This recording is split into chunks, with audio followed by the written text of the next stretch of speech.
Ассаламу алейкум, арбаңыздар амансыздарбы, кыргыз элим.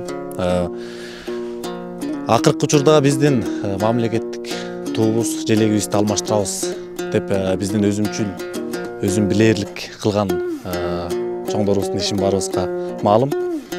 Биз ошол өзүбүздүн жеке оюбузду желек тууралуу айта кетели, алмаштырсаңар ошол туура болобу же туура эмеспи, элдин ою менен бир эсептешип койгулачы деген таризде биз ушул видеону тарталы деп Бишкек шаарынын үстүндө турган баарыбызга эле белгилүү панорамабыз бар.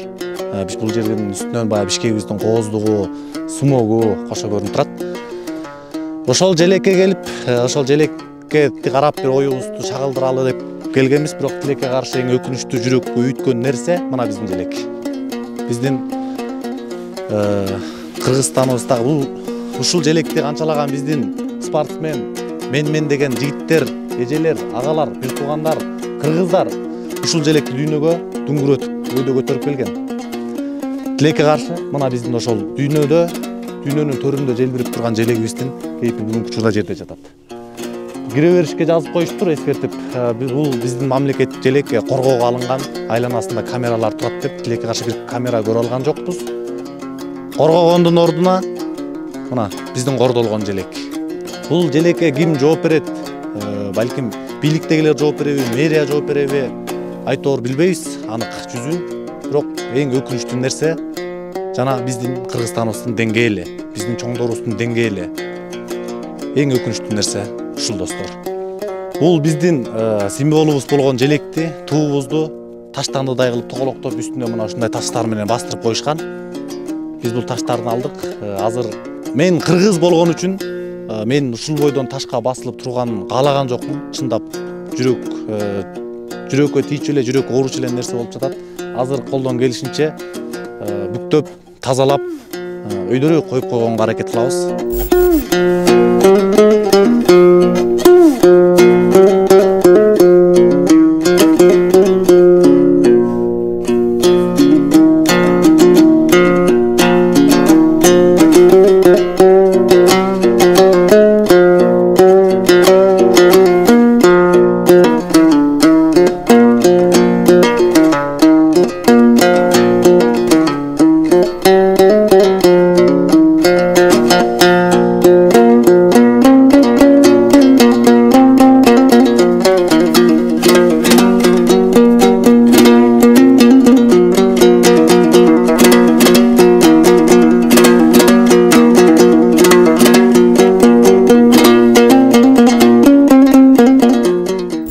Урматтуу кыргыз элим, биз колдон келишинче бул желекти үстүндөгү таштарын алып бүктөгөнгө аракет кылдык.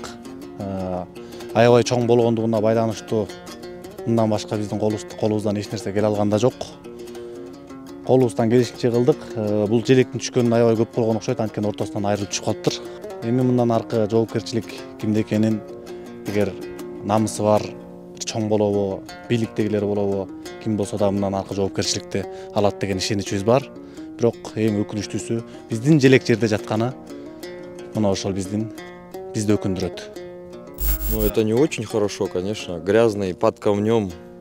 Тем более там вот как бы специально, как будто выделенное место, его туда же можно убирать, прятать. Сейчас возьмет его кто-нибудь и украдет. Ну, если честно, нет. Зачем менять его? Старый, кто-то его сделал уже сколько лет. Мне 32 года, под этим флагом ходили, а сейчас раз его кто-то возьмет и поменяет. Так что, мне кажется, вот этот старый красивее, который сейчас в данное время присутствует, он красивее, чем вот эти острые углы. Так что я категорически против, чтобы меняли флаг или там что-то еще делали. Ну, тем более это получается, вот если вот на номерах флаг, получается эти номера, вот я езжу на машине, они становятся автоматически, это уже все как бы, ну, он нелегальный получается. Паспорт, номера, и что теперь с этим делать? По идее так же считается, как вот, ну, это уже все, если государственный знак поменяли, тогда этот автоматически в негодность как бы, да, приходит. То есть не соответствует госстандартам. И вот теперь они там сидят, выдумывают, если честно, эти наши чиновники, флаги, другие дела есть, какими заниматься. Они вот не знают, что им сделать, и придумывают. Флаги меняют, улицы меняют. Бардак, в общем. Сиздер жүргөнсүзбү? Эмне? Байкесі, бұл флаг желек ушул сиз жактарга карайбы? Кайсы тетеме? Желек. Жок, аламыз керек. Аламыз керек. Ошол желек кайсыл жакка карайт, ошонун таппай жүргөн. Ташты айлөкмөттүн. Таштөбү. Тиги эмедейчи, Воронцовдо. Желек жерде төбөлөнүп азыр түшүп калып турат. Канча түшкөнүн билбейбиз, ошо жаңы эле биз барып келип, ошо кимге карайт, ошо жерден таппай жүргөнбүз да. Ама сураштырсак, ушул жакта айыл өкмөт немеси конторасы бар дегенен ана сизге келебиз да. Биздики Бишкек шаары теттик эмеден бүтөт. Жанагы Орто Сай деген тоонун кыры уже Аламин районуна карайт. Бер жакы жилой сектор Ленин району. Сиздин өзүңүздүн жеке оюңуз кандай ушул желек боюнча? Желек айрылып жарымдан көп болгон окшойт. Алыш керек, конечно. Эми мамлекеттик эме болуп аткандан кийин ал. Жерде жатып туруп тоголоктоп туруп. Биз деле өзүбүздүн желегибизди мындай азыр шамалдан азыр балдар бүттө эметип коет. Тоголоктоп таштап үстүнө таштарды үйүп таптыр да. Жок, туура эмес. Жанагы Аргымак деген телефону бар. Жазып албайбыз. Анарбекова Жылдыз эжесиз, Сизге чалып жаткан мен журналист Азамат Ишенбеков. Бир аз суроом бар эле, эжеке. Азамат Ишенбеков, журналист. Журналист? Ооба. Эжеке, мо Таштөбө айыл өкмөтүндө иштейсиз, Таштөбө айыл өкмөтү. Ооба. Мо панорамадагы желек сиздерге карайбы? Нет, ал желек жана панорамада желек ал бизге карайт. Территориясы бизге карайт, а саман деле ал Бишкекке карайт да, кайра эле. Бишкекке? Ошо флаг өзү карайт. Желекке силер жоопкерчилик ала албайсыздар, жооп бере албайсыздар. Жер биздики, но флагты Бишкек карайт да. Бишкек карайт дейсизби? Бишкек карайт. Түшүндүк. Ошол желек боюнча бир аз суроолорду берели деп келдик эле да, ушул сиздердин контораңыздаргачы. Сиздерге карайт деп ошо болуп келдик да. Айыл өкмөт жок экен ошо. Сиздин номериңизди берди, айыл өкмөт өзү албай койду. Нурзаман байке, Нурзаман албай койду. Бул конторанын желекке эч кандай тиешеси жок. Жок.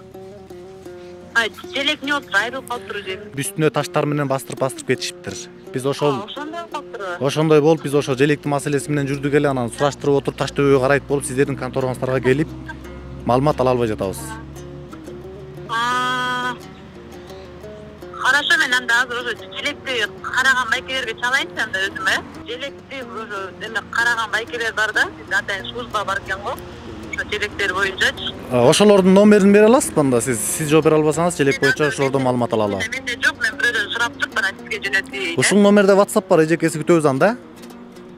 Атыңыз ким дедиз, кайсы журналист? Азамат Ишенбеков, Темиров Лайф айтайт десе каналынын журналисти. Хорошо да. Макул, күтөбүз эжеке. Мына урматтуу көрүүчүлөр, биз жанагы желек маселеси боюнча эле элдерден сураштырып отуруп Таштөбө айыл өкмөтүнө карайт дегендиктен биз ошол Таштөбө айыл өкмөтүнүн конторасына келдик. Тилекке каршы булардан алган жооп мындай болду. Желек турган жер биздики, бирок желек биздики эмес деген гана жооп ала алдык. Өзүмчүл чечим менен өзгөрдүң кайран желек. Өйдөкү чоңдор айтты, өнүгөт өлкө демек. Аттиң чоңдору болду, эл оюну кушпаган. Улунган ким болду экен, ушуну сунуштаган.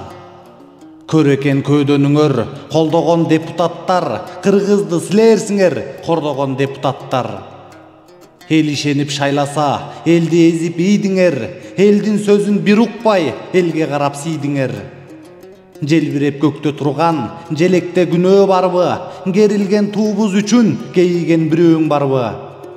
Көркөмдөгөн тарыхты, көргөм түндүк бетинен, 40 чорону эстеткен, 40 нур көргөм четинен.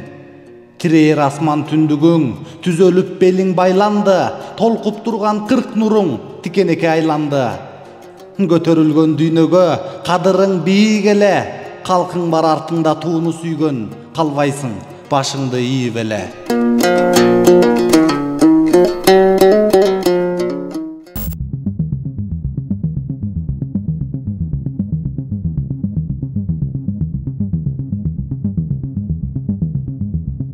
Сиздин 87 сомуңуз Кыргызстанда коррупция менен күрөшүүгө кандай жардам берет? Анткени айтайт десе каналынын миссиясы Кыргызстандын элине кызмат кылуу, элдин үнү болуу. Биз силердин көзүңөр менен карап, кулагыңар менен угуп, члистендердин карасантай схемаларын ачыкка чыгарабыз. Аларды сиздер менен биздин кызыкчылыгыбыз үчүн, азыркы эркин Кыргызстандын жыргалчылыгы үчүн иштөөгө мажбурлайбыз. Эркиндик берилбейт, ага жетүү керек. Ал үчүн күрөшүүбүз керек. Patreon жөнүндө толук инструкцияны видеонун алдындагы шилтемеден көрсөңүз болот. Patreon'дон бизди колдоңуз.